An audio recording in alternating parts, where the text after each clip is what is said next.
Hello friends, this is Panjwani again. Friends, पिछले video lecture में हमने देखा था कि यूज़र का हमने लॉगिन पेज बना लिया था। लॉगिन करके भी हमने देखा था। मैं आपको फिर दिखा देता हूँ एक बार। ठीक है, तो मैं ये लॉगिन वाले पेज को रन करता हूँ।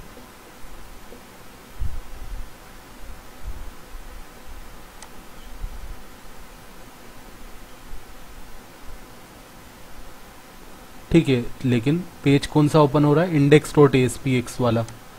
भले ही मैंने यहाँ पे login.aspx को सिलेक्ट किया, रन किया, लेकिन क्या ओपन हुआ? index.aspx ओपन हुआ। ऐसा क्यों हुआ? क्योंकि हमने जो होम पेज सेट किया था वो था इंडेक्स पेज। मैंने आपको बताया था कैसे होम पेज सेट करना है। जिस भी पेज को होम पेज बनाना चाहते हो तो उस पर राइट क्लिक करके सेट अस स्टार्ट पेज करोगे। तो किसी भी पेज को सिलेक्ट करके आप रन करोगे तो सबसे पहले वही पेज ओपन होगा, ठीक है, जिसको आपने होम पेज सेट किया है। ठीक है, मैं आपको लॉगिन करके दिखा देता हूँ। ठीक है, साइन अप करते समय मैंने कुछ यूज़र्स वगैरह क्रिएट किए थे। ठीक है, यूज़र टेबल का डेटा अगर हमें देखना है तो इस पर राइट क्लिक करके शो टेबल डेटा पे क्लिक करेंगे। तो मैंने एक यूज़र यहाँ पे क्रिएट किया था। ठीक है, तो मैं ईमेल आईडी और पासवर्ड का यूज़ करके लॉगिन करता हूँ। तो मैंने यहाँ पे ईमेल आईडी एंटर कर दिया। ईमेल आईडी के बाद में यहाँ पे पासवर्ड एंटर कर देता हूँ। लॉगिन पे क्लिक किया तो आप देख रहे हैं यूज़र home.aspx ओपन हो गया, लेकिन अभी ये पेज मैंने बनाया नहीं है। अब इसको बनाने से पहले मैं एक मास्टर पेज फिर से क्रिएट कर लेता हूँ। मैं चाहूँ तो एक ही मास्टर पेज में कंडीशंस लगा के भी वर्क कर सकता हूँ, या फिर सेपरेट मास्टर पेज भी क्रिएट कर सकते हैं। तो हम एक और मास्टर पेज बना लेते हैं। रूट फोल्डर पे राइट क्लिक करके ऐड न्यू आइटम पे क्लिक करते हैं और वेब फॉर्म पे जाते हैं। वेब फॉर्म पे जाके, सॉरी वेब फॉर्म नहीं, मास्टर पेज बनाना है। तो मास्टर पेज लिया और इसका मैंने कुछ नाम दे दिया। इसका नाम रख दिया यूज़र। ठीक है, यूज़र डॉट मास्टर। ठीक है, ये मास्टर पेज हम यूज़ करेंगे लॉगिन करने के बाद। यूज़र के लॉगिन करने के बाद जो पेजेस रहेंगे वो इस मास्टर पेज के लेआउट को यूज़ करेंगे। ठीक है, मतलब इस मास्टर पेज से वो कनेक्टेड रहेंगे। और यहाँ पे जब मास्टर पेज बनाएंगे तो मास्टर पेज को सिलेक्ट नहीं करना है। ठीक है, और अब मैं इसको ऐड कर देता हूँ। साइज यहाँ पे इंक्रीज कर देते हैं, 150 कर दिया। अब इसमें भी हमें क्या बनाना है? नेविगेशन बार बनाना है, जैसा कि हमने स्टार्ट डॉट मास्टर में बनाया था। तो स्टार्ट डॉट मास्टर में हमने क्या किया था? सबसे पहले तो हमने ये हेड के अंदर, ठीक है, इसका साइज भी मैं इंक्रीज कर देता हूँ ताकि आपको क्लियरली विजिबल हो। ठीक है, हेड वाले सेक्शन में हमने क्या किया था? टाइटल को इंक्लूड किया था, और उसके अलावा ये कुछ बूटस्ट्रैप की फाइल्स मैंने इंक्लूड की थी। ठीक है,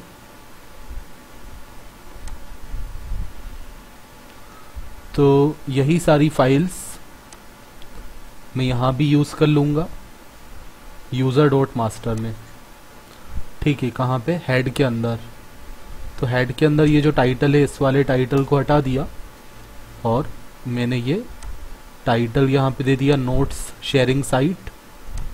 और ये जो हमारी बूटस्ट्रैप का CDN होता है उसको हमने यहाँ पे यूज़ कर लिया, बूटस्ट्रैप का और jQuery का। ठीक है, फिर बॉडी के अंदर आके हमें क्या बनाना है? नेविगेशन बार बनाना है। तो नेविगेशन बार जैसे हमने पहले बनाया था बॉडी के अंदर, तो ये हमारा स्टार्ट डॉट मास्टर में हम ऑलरेडी बना चुके हैं, तो उसी को मैं यूज़ करूँगा। बस यहाँ पे हमें मेन्यूज़ को चेंज करना है। जैसे अब लॉगिन जब कर चुके हैं तो क्या ऑप्शन आना चाहिए? लॉग आउट का ऑप्शन आना चाहिए। तो ऐसे कुछ ऑप्शन देने के लिए हम क्या करेंगे? इसको वहाँ पे कॉपी पेस्ट करके चेंज कर देंगे ऑप्शंस को। तो नेविगेशन बार ओपन से लेके नेविगेशन बार क्लोज तक मैंने कॉपी कर लिया।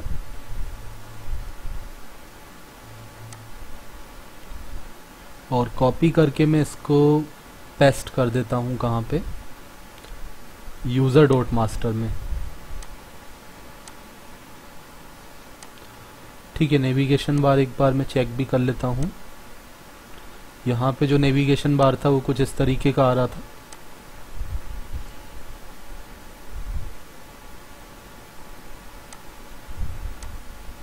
ठीक है,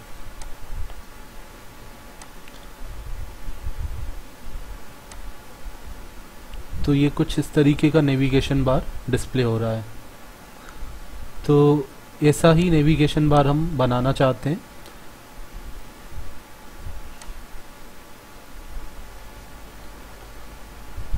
ठीक है, तो स्टार्ट डॉट मास्टर से मैंने नेविगेशन बार को कॉपी किया और बॉडी ओपन होने के बाद पेस्ट कर दिया। यहाँ पे हम इसको पेस्ट कर देते हैं और ऑप्शंस को चेंज कर देते हैं। ठीक है, तो एक मैंने ऑप्शन दे दिया होम और उसके बाद दे दिया view notes, then after upload notes,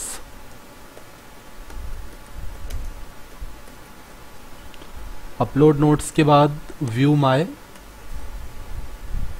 notes.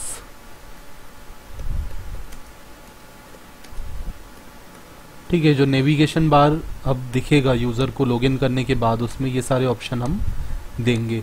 View notes मतलब जो सभी ने नोट्स अपलोड किए होंगे, सभी यूज़र्स ने, बाकी सब यूज़र्स ने, तो वो डिस्प्ले होंगे। अपलोड नोट्स में क्या होगा, अपलोड नोट्स में जाके यूज़र कुछ नोट्स अपलोड कर सकता है और व्यू माय नोट्स में वो खुद के नोट्स देख सकता है जो उसने अपलोड किए होंगे। उसके बाद हम दे देते हैं चेंज पासवर्ड।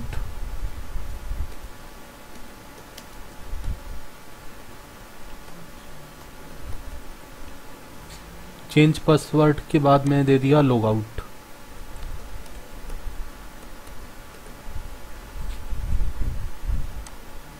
ठीक है, अब ये सब लिंक हम चेंज कर देते हैं। जैसे एडमिन जब लॉगिन कर लेगा तो हम कौन से पेज को ओपन करवा रहे थे, यूज़र होम डॉट ASPX को, तो वही हमारा होम पेज रहेगा। लॉगिन करने के बाद जो होम पेज है वो है यूज़र होम डॉट ASPX, जो लिंक मैंने यहाँ पे आपको दिखाया था लॉगिन करने के बाद।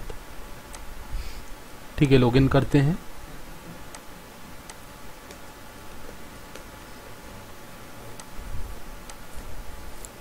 ठीक है, ये लिंक मुझे अब देना है यूज़र होम डॉट ASPX। ठीक है, फिर एक में पेज बनाऊंगा व्यू नोट्स का। ये सारे पेजेस अभी हमने बनाए नहीं हैं। व्यू नोट्स डॉट, अब यही पेजेस हमें क्रिएट करने हैं। व्यू नोट्स डॉट ASPX और उसके बाद upload notes, upload notes dot ASPX, फिर उसके बाद view my notes dot ASPX।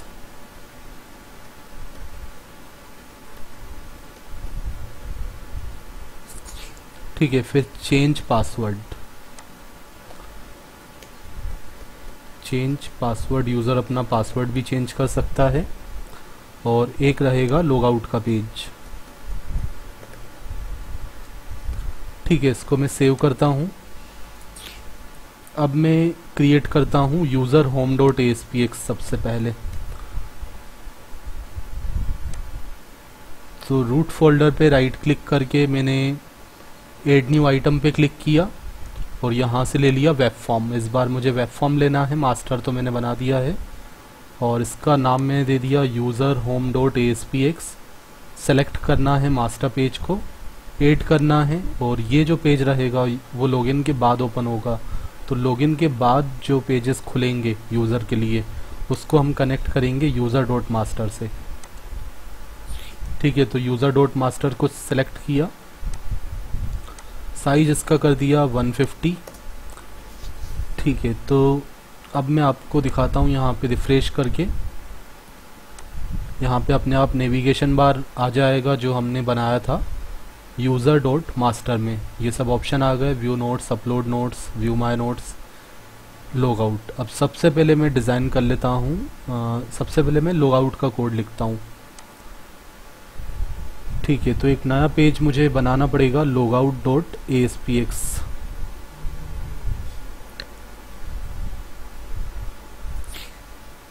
ठीक है, तो रूट फोल्डर पे राइट क्लिक करके मैंने ऐड न्यू आइटम पे क्लिक किया वेब फॉर्म ले लिया और इसका नाम दे दिया logout dot ASPX। Master page select कर लेते हैं, यूज़र डॉट मास्टर। अब यहाँ पे मुझे कुछ डिज़ाइन वगैरह नहीं करना है क्योंकि ये पेज ओपन नहीं होगा, ये ओपन होगा बट उसी समय आपका सेशन और कुकी से डेटा ख़त्म करके वापस आपको रीडायरेक्ट करवा देगा कहाँ पे, लॉगिन पेज पे। ठीक है, तो इस पर मैं राइट क्लिक करके व्यू कोड पे चले जाता हूँ ताकि मुझे इसका C# का कोड मिल जाए। तो ये C# का कोड आ गया, 150 साइज मैंने कर दिया। ठीक है, तो यहाँ हम क्या करेंगे, पेज लोड के अंदर मैं कोड लिखूँगा। मतलब जैसे ये पेज लोड होगा तो मैं चाहता हूँ सेशन और कुकी का डेटा ख़त्म हो जाए और यूज़र रीडायरेक्ट हो जाए होम पेज पे। तो मैंने लगा दिया यहाँ पे सेशन डॉट रिमूव ऑल। ठीक है, सेशन से सब कुछ रिमूव करना है। सेशन हमने स्टार्ट किया था जब हम लॉगिन कर रहे थे। ठीक है, और कुकी का डेटा वैसे आप चाहें तो इसको रख भी सकते हैं क्योंकि कुकी का डेटा लॉग आउट करते समय रिमूव करना ज़रूरी नहीं है। ठीक है, अगर आप चाहते हैं कि रिमेंबर मी पे यूज़र टिक करे तो उसका जो डेटा है अपने आप फिल हो जाए टेक्स्ट बॉक्सेस में, तो आप उसको कुकी को यहाँ पे डिलीट करना फिर सही नहीं रहेगा। अभी फ़िलहाल के लिए तो मैं एक बार चेक कर लेता हूँ। ठीक है, तो मैं लिखा रिक्वेस्ट डॉट कुकीज़।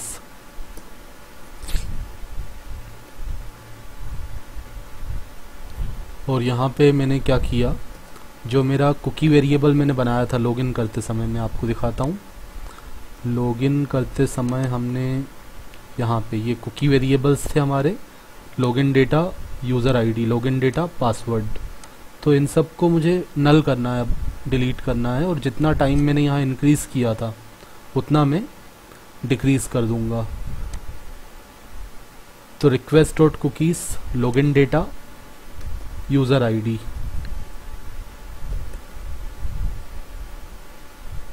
सॉरी, यहाँ पे मुझे क्या लिखना चाहिए, पहले तो मुझे चेक करना पड़ेगा अगर ये क्या है, नॉट इक्वल टू नल है। ठीक है, अगर कुकीज़ के अंदर कुछ डेटा है, कुकी के अंदर डेटा कब होगा, इसको डबल कोट्स में लिखना पड़ेगा, जब हम रिमेंबर मी पे टिक करेंगे। अगर रिमेंबर मी पे टिक किया था तो आपको क्या करना है, ठीक है, रिमेंबर मी पे टिक होगा तो इसके अंदर डेटा होगा, और डेटा होगा तो हम उसको रिमूव कर देंगे। ठीक है, लॉगिन पे हमने क्या किया था एक बार मैं चेक कर लेता हूँ। ठीक है, माय लॉगिन को कॉल किया था, चेक यूज़र, अगर एक ही वैल्यू 1 है। ठीक है, ये सारी कंडीशंस मैंने लगाई थी। अगर चेकबॉक्स को चेक किया है, ठीक है, ठीक है, तो हम क्या करते हैं यहाँ पे लॉगआउट में सेशन और कुकी का डेटा रिमूव कर देते हैं। तो मैंने यहाँ देखा अगर लॉगिन डेटा मतलब कुकी के अंदर डेटा है, अगर नॉट इक्वल टू नल है तो मैं उसको रिमूव कर देता हूँ। तो मैंने लिखा रिस्पॉन्स डॉट कुकी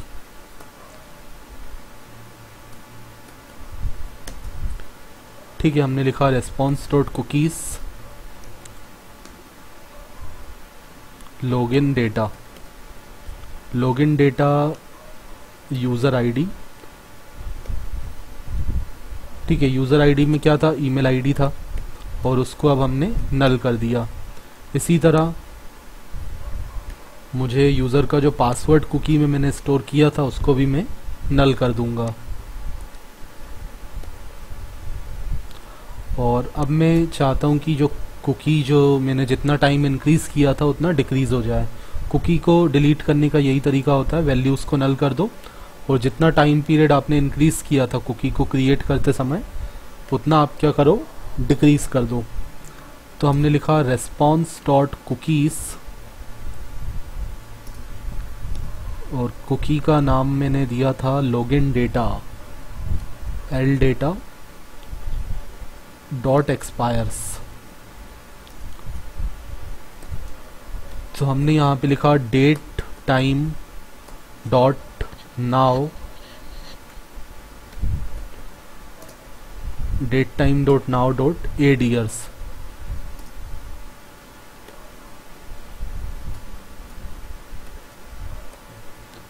ठीक है, तो हमने 1 ईयर इंक्रीज किया था क्रिएट करते समय, तो 1 ईयर को यहाँ पे डिक्रीज कर देंगे।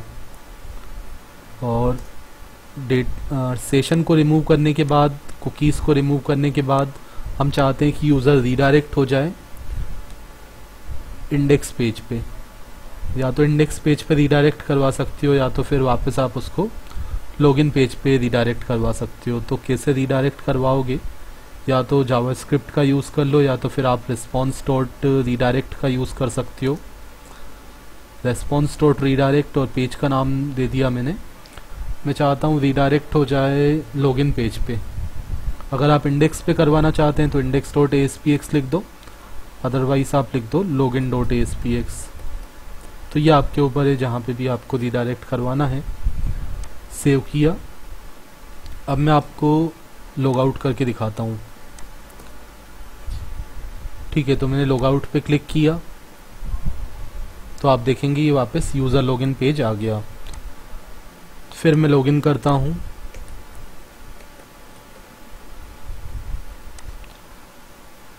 ठीक है, लॉगिन पे क्लिक किया तो ये हमारा login page home page open हो गया। अब सबसे पहले हम बना लेते हैं यहाँ पे अपलोड नोट्स। ठीक है, ये पेज मैं पहले बनाऊंगा अपलोड नोट्स डॉट ASPX। तो इसका जो URL में मैंने नाम दिया था वो नाम कॉपी करके मैं एक नया पेज क्रिएट कर लेता हूँ।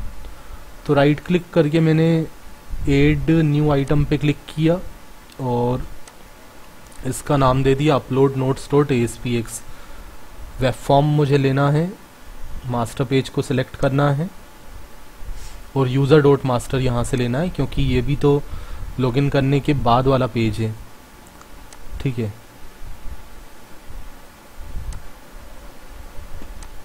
साइज मैंने कर दिया 150। अब यहाँ पे भी मुझे एक फॉर्म बनाना पड़ेगा।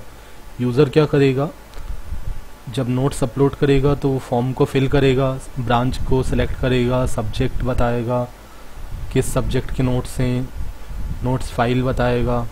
ठीक है, टाइप बताएगा PDF है या वर्ड है, नोट्स का कुछ डिस्क्रिप्शन देगा और फिर अपलोड करेगा। तो यहाँ पे एक फॉर्म क्रिएट करना पड़ेगा। ठीक है, तो हमें क्या करना है इस पेज में। ठीक है, ये जो ASPX वाला पेज है अपलोड नोट्स डॉट ASPX, यहाँ पे हम आ जाते हैं। ये जो हमारा कंटेंट प्लेस होल्डर है जिसमें ID क्या दिया हुआ है, कंटेंट 2 दिया हुआ है। ठीक है, तो इसके अंदर आके हम डिज़ाइनिंग चालू करते हैं। सबसे पहले हम डिवीज़न बना लेते हैं। डिवीज़न को ओपन क्लोज कर दिया और यहाँ पे क्लास यूज़ कर ली कंटेनर।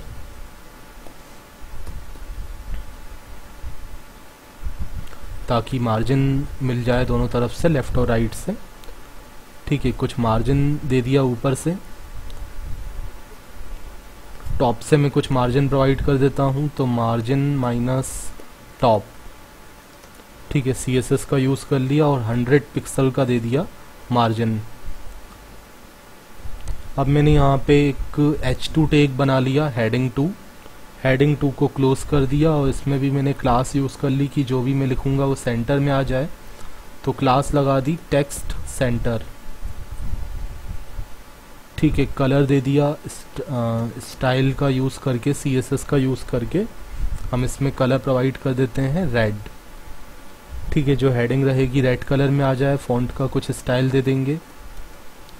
फ़ॉन्ट का वेट दे देते हैं, फ़ॉन्ट वेट कर देता हूँ मैं, बोल्ड हो जाए ये। उसके अलावा फ़ॉन्ट का फैमिली सेट कर देते हैं, जो लिखा हुआ है वो किस स्टाइल में दिखाई दे। तो मैंने यहाँ पे ले लिया, ये अलग अलग फ़ॉन्ट के स्टाइल्स आपको दिख रहे हैं तो मैं लेता हूँ। ठीक है, ये फ़ॉन्ट स्टाइल मैंने यहाँ से ले लिया और यहाँ पे मैंने टाइप कर दिया अपलोड नोट्स।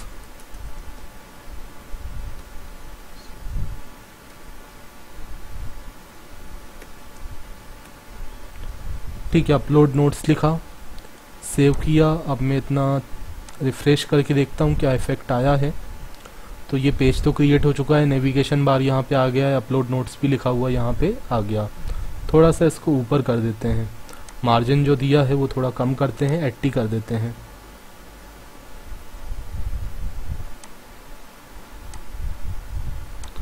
अब क्रिएट करेंगे हम एक फॉर्म। ठीक है, थोड़ा और ऊपर आप चाहें तो कर सकते हैं। ठीक है, 70 कर देते हैं और फाइनली हम फॉर्म 70 60 जो भी रखना है आप कर सकते हैं डिज़ाइनिंग अपने से। और उसके बाद हम बनाते हैं फॉर्म। इसके अंदर एक फॉर्म बनाना है इसी डिवीज़न के अंदर। तो एक मैं यहाँ पे ब्रेक लगा देता हूँ, BR टैग लगा देता हूँ। BR टैग लगाने के बाद में एक फॉर्म क्रिएट करता हूँ।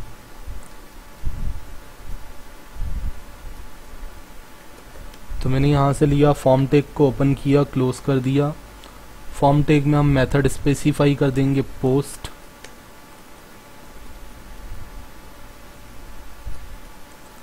एक्शन की वैल्यू को नल सेट कर देंगे।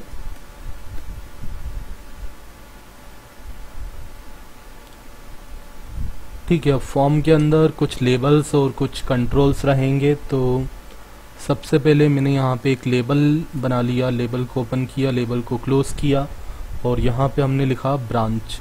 ठीक है, बोल्ड टेक का यूज़ कर लिया और यहाँ पे मैंने टाइप कर दिया ब्रांच। ठीक है, अब जो ब्रांच रहेगी उसके लिए मैं चाहता हूँ एक ड्रॉप डाउन रहेगा। ठीक है, जैसा कि मैंने साइन अप पेज में भी बनाया था। एक बार साइन अप पेज को भी हम ओपन करके देख लेते हैं डिज़ाइन उसका। यहाँ पे भी हम ऑलरेडी फॉर्म बना चुके हैं signup.aspx में। ठीक है, आप देख रहे हैं यहाँ ब्रांच के लिए मैंने ड्रॉप डाउन बनाया था, तो इसी को हम कॉपी कर लेते हैं बार बार कोड लिखने से अच्छा। ब्रांच के लिए हमने एक ड्रॉप डाउन बनाया था जिसमें ये सारी ब्रांचेस के नाम दिए थे, कंप्यूटर साइंस, मैकेनिकल, सिविल। इसी को कॉपी कर लेते हैं। आप फिर से ही बना सकते हैं, टाइप कर सकते हैं। तो इसी को डायरेक्ट कॉपी कर देते हैं हम। ठीक है, तो एक ड्रॉप डाउन हमने लिया है, उसके अंदर लिस्ट आइटम्स। ठीक है, ओके। तो ये हमारा ड्रॉप डाउन क्रिएट हो जाएगा ब्रांच के लिए। ब्रांच के बाद मैं चाहता हूँ कि यूज़र सब्जेक्ट को सिलेक्ट करेगा, किस सब्जेक्ट के नोट्स वो अपलोड कर रहा है। तो फिर से मैं इस लेबल को यहाँ से सिलेक्ट करता हूँ और यहाँ पे कर देता हूँ पेस्ट, और ये पूरा फुल स्क्रीन का आ जाए। तो फॉर्म कंट्रोल ठीक है लगाया हुआ है। ब्रांच के बाद सब्जेक्ट। ठीक है, सब्जेक्ट के लिए हम क्या लेते हैं, टेक्स्ट बॉक्स बना सकते हैं एक नॉर्मल। ठीक है, तो टेक्स्ट बॉक्स का कोड लिखने की जगह आप यहाँ से भी सिलेक्ट कर सकते हो टूल बॉक्स में से। तो टूल बॉक्स में जाके आपको देखना है टेक्स्ट बॉक्स कहाँ लिखा है। यहाँ पे लिखा है, 2 बार क्लिक किया तो एक टेक्स्ट बॉक्स यहाँ पे आ गया। क्लास मैंने यूज़ कर ली फॉर्म कंट्रोल, ताकि फुल स्क्रीन का आ जाए। ठीक है, फुल विड्थ का आ जाए फॉर्म कंट्रोल। ठीक है, तो सब्जेक्ट के बाद हम चाहते हैं यूज़र जो नोट्स अपलोड करना चाहता है वो नोट्स वो सिलेक्ट करेगा। ठीक है, मतलब कोई फाइल सिलेक्ट करेगा अपने सिस्टम से। तो फिर से एक लेबल और यहाँ पे हमने लिख दिया नोट्स फाइल। ठीक है, कौन सी फाइल आपको अपलोड करना है, नोट्स फाइल। तो लेबल ओपन क्लोज करने के बाद हमने यहाँ पे ले लिया फाइल अपलोड कंट्रोल हम ले लेंगे, क्योंकि हमें फाइल को सिलेक्ट करना है। तो फाइल अपलोड कंट्रोल आप यहाँ पे देख रहे हैं, इसको आपको डबल क्लिक करना है तो ये फाइल अपलोड कंट्रोल आ गया। यहाँ भी हमने क्लास लगा the form control. Run it server के बाद क्लास फॉर्म कंट्रोल। ठीक है, ठीक है। नोट्स फाइल के बाद हम एक यूज़र को एक ड्रॉप डाउन दिखा देंगे जिसमें वो बताएगा कि फाइल का टाइप क्या है। ठीक है, आप देख रहे हैं यहाँ पे ब्रांच है, सब्जेक्ट है। अपलोडिंग डेट तो हम सिस्टम का डेट ले लेंगे, ईमेल आईडी यूज़र जिसने भी अपलोड किया होगा ऑटो मतलब सेशन से हम उस डेटा को ले लेंगे। सब्जेक्ट हो गया नोट्स फाइल, उसके बाद फाइल टाइप। तो फाइल का टाइप यूज़र को सिलेक्ट करना है, तो उसके लिए भी मैं एक ड्रॉप डाउन बना लूँगा। तो ऊपर से मैं कॉपी कर लेता हूँ, ऊपर एक ड्रॉप डाउन तो बनाया था, ये लेबल्स लेके ड्रॉप डाउन तक मैंने कॉपी किया और यहाँ पे कर दिया पेस्ट।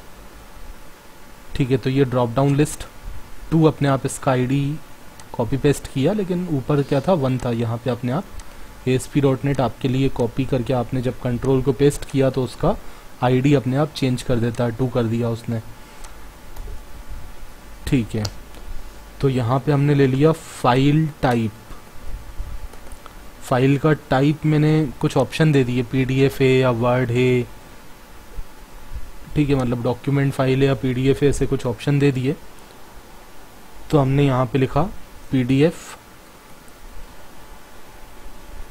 PDF के बाद मैंने लिखा PPT के बाद मैंने ऑप्शन दे दिया डॉक्यूमेंट फाइल है या DOC। डॉक्यूमेंट फाइल के लिए हम DOC भी लिखते हैं और DOCX भी लिखते हैं ना। उसके बाद हमने एक ऑप्शन दे दिया, क्या टेक्स्ट फाइल है, क्या जिप फाइल है। जिप फाइल है, RAR फाइल है। तो यूज़र को क्या होगा कि इससे थोड़ा आइडिया हो जाएगा कि किस तरीके की फ़ाइल डाउनलोड होने वाली है, PDF है या PPT है। ठीक है, जो भी नोट्स डाउनलोड करेगा तो उसको ऑप्शन सामने दिख जाएगा। ठीक है, तो उसके लिए हमने फाइल टाइप का भी कॉलम बनाया हुआ है। ठीक है, देन आफ्टर फाइल टाइप के बाद मैं बना लेता हूँ डिस्क्रिप्शन। तो लेबल को तो कॉपी कर लेते हैं और डिस्क्रिप्शन के लिए क्या होना चाहिए, टेक्स्ट बॉक्स होना चाहिए। टेक्स्ट बॉक्स रहेगा, लेकिन उसको हम मल्टी लाइन सेट कर देंगे। तो टेक्स्ट बॉक्स में यहाँ से लेता हूँ, टूल बॉक्स में जाके टेक्स्ट बॉक्स पे मैंने डबल क्लिक किया तो ये टेक्स्ट बॉक्स आ गया। अब टेक्स्ट बॉक्स को सबसे पहले तो इसको फुल विड्थ के लिए हम क्या करते हैं, क्लास लगा देते हैं फॉर्म कंट्रोल।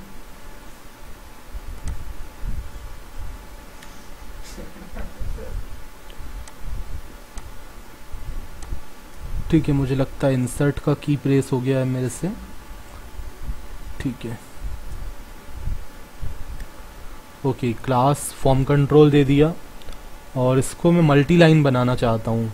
मतलब ये जो टेक्स्ट बॉक्स रहेगा उसमें मल्टीपल रोज में हम लिख सकते हैं, क्योंकि डिस्क्रिप्शन तो ज़्यादा साइज का हो सकता है। तो हमने यहाँ पे टेक्स्ट मोड प्रॉपर्टी का यूज़ कर लिया और बता दिया कि हम क्या बनाना चाहते हैं। टेक्स्ट मोड क्या है, कलर सेलेक्ट करना है, डेट सेलेक्ट करनी है, ईमेल सेलेक्ट करना है। मुझे तो मल्टी लाइन सेलेक्ट करना है और इसको डबल कोट्स में रखना चाहिए, क्योंकि एट्रीब्यूट की वैल्यू है। ठीक है, इतना मैं एक बार चेक कर लेता हूँ। सेव किया। अभी एक बटन भी बनाना पड़ेगा, कोडिंग भी करना पड़ेगा। ठीक है, तो आप देख रहे हैं कुछ फॉर्म इस तरीके का आ गया है। ठीक है, आपको अगर साइज छोटा करना है तो आप कॉलम रो का कंसेप्ट यूज़ कर सकते हैं, बूटस्ट्रैप का। ठीक है, मैं यहाँ पे जस्ट मेरा मेन टास्क क्या है, लॉजिक्स को क्लियर करना। ठीक है, क्या स्टेप्स होती हैं, डिज़ाइनिंग पे इतना मैं फोकस नहीं कर रहा हूँ अभी। ठीक है, ये देख रहे हैं आप, ड्रॉप डाउन आ गया, यहाँ पे भी ड्रॉप डाउन आ गया।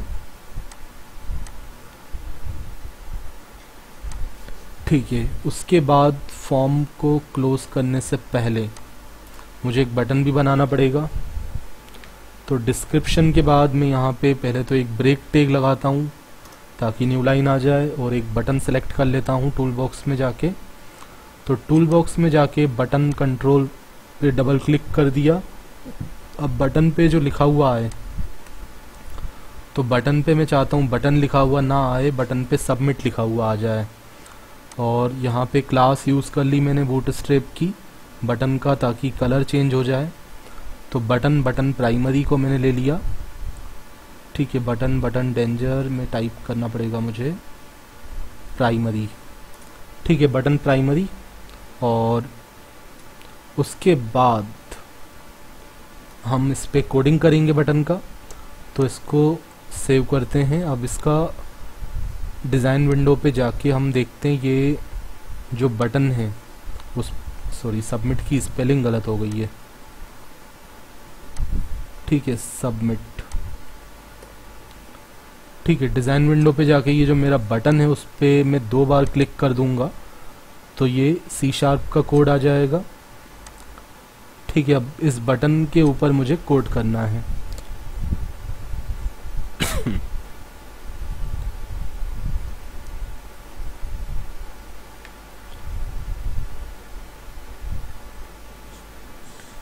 ठीक है, तो बटन का कोड हमें करना है तो सबसे पहले तो हम क्या करते हैं, कुछ वेरिएबल्स बना लेते हैं।